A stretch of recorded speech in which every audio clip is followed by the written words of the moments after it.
Good evening and welcome to Hungary Reports, starting off public media and one's foreign language news hour. I'm Csenge Gabriela Ibolya with today's news from Hungary and the Carpathian Basin. Let's begin. The EU has to make decisions which will lead them to the path of success, said Gergely Gulyás at the regular weekly governmental press conference. The minister in charge of the Prime Minister's office said the Visegrad countries will represent a joint point of view at the EU summit. They do not support the Spitzenkandidat system or the candidate of the EPP, Manfred Weber. He emphasized the German politician made it clear that he didn't need Fidesz-KDNP's support when it comes to winning the seat of the President of the European Commission. As he put it, the government thinks that the leaders that should be chosen to lead EU institutions should be ones that haven't attacked any countries in the past couple of years. You can criticize member states with a basis and justly, but only those can fulfill the responsibilities of an EU institution leader who did not take part in conflicts with EU member states in the past couple of years. Manfred Weber did get into such a conflict with Hungary when voting for the Sargentini report. We believe this was quite an argument against him. The punishment of the main defendants of the so-called death lorry incident was aggravated at the second degree. 3 members of the human smuggler gang responsible for the death of 71 migrants locked in a lorry will remain in prison for the rest of their lives. A third Bulgarian man also got a life imprisonment, but he, in principle, could get out in 30 years. The defendants said that they were not murderers, so they did not intentionally kill 71 people. However, according to the judge, there was no question regarding the severity of the punishment being imposed on them. The court of Szeged has imposed the strictest punishment available to the 3 defendants of the so-called Parndorf death lorry incident. They will never be able to get out of prison, while their 4th accomplice will only be able to leave jail 30 years from now. The death lorry left Mórahalom in Hungary on the 26th of August in 2015. 59 men, 8 women and 4 children, including 2 infants, were locked in by the human smugglers into a freezer truck's compartment, which could not be opened from the inside. The migrants ended up suffocating a couple hours after departure, still on Hungarian territory. As the judge put it, their deaths were crucifyingly torturous and stunningly unprecedented. In the last minutes of their lives, they had to watch their family members, children, people they know suffocate next to them, while coming to terms with the fact that the same fate awaits them. Only because the criminals smuggling them thought avoiding being caught is more important than saving their lives, the judge said. The defendants knew that the cargo hold could not be opened from the inside, and they were also aware why the people were making noise, yet they did nothing. The human smuggling gang of 14 people, who were mainly Bulgarians, led by an Afghani individual, managed to smuggle 1,200 migrants to Western Europe in 2015. Those who were not involved specifically in the death lorry incident, but were a part of the smuggling ring, received 4 to 12 years in prison. 46 people who worked at finding victims in the salvage of the Hobline tourist boat received acknowledgements. As the Minister of Interior put it, the nation of Hungary got together as one after the catastrophe, while professionals who helped find victims and the wreck showed no fear and worked tirelessly. The emergency call came in 9:15 p.m. on May the 29th. The Viking Sigyn hotel ship rammed into the Hoblány, or mermaid, tourist boat 10 minutes earlier, close to Margaret Bridge. It was a tourist guide who first called for help from a close-by sightseeing boat. 10 minutes after the emergency call, firefighters, ambulance services, police and divers, as well as voluntary professionals, rushed to the scene. There were 35 people on board of the Hoblány at the time of the accident, out of which 33 were South Korean tourists and 2 were the Hungarian crew of the ship. Out of the 35 people, only 7 could be saved.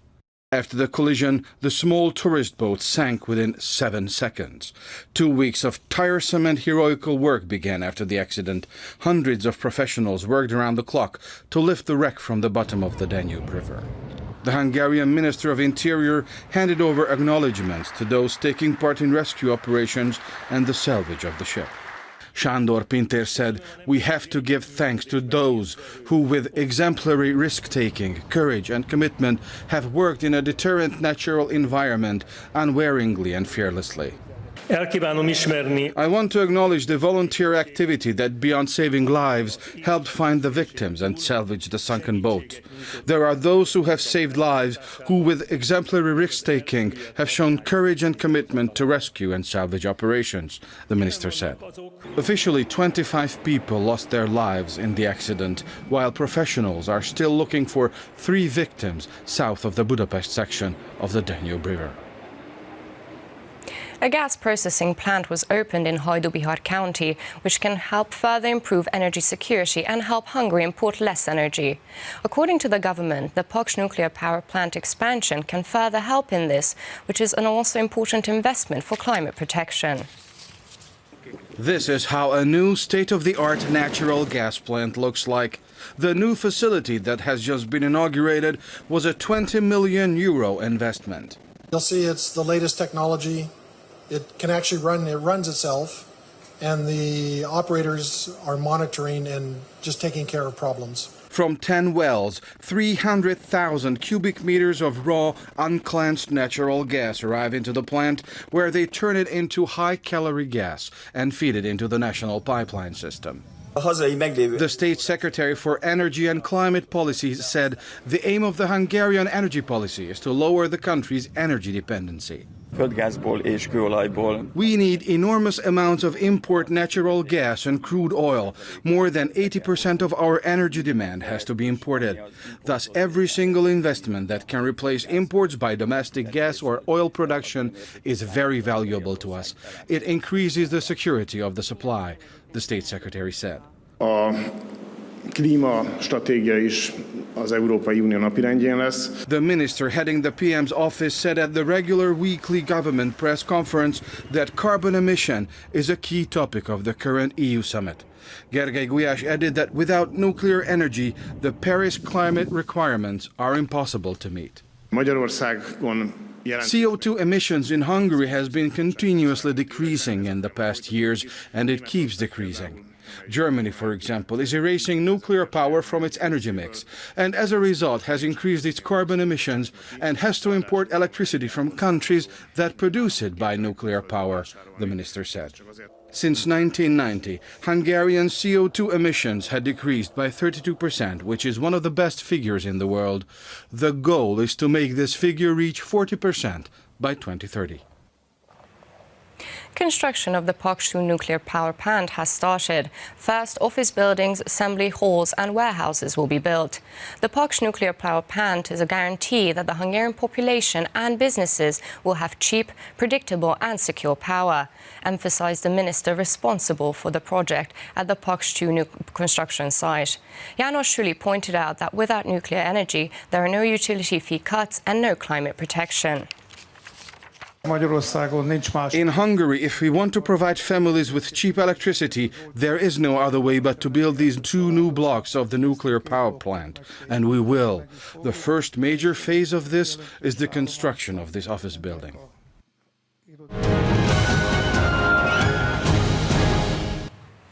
A monumental locomotive and railway bridge reminds us at Balatonalmádi that there was already active rail transport around the Hungarian Sea in the early 1900s.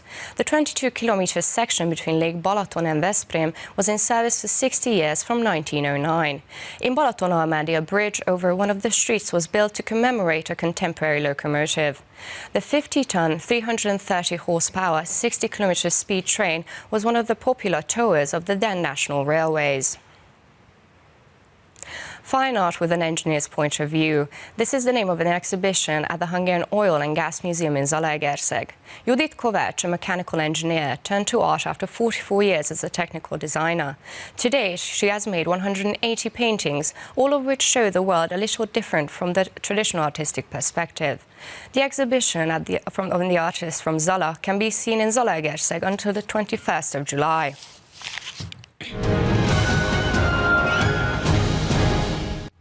And that's all for now, but don't forget you can catch Hungary Reports every night after 11 p.m. news and online as always.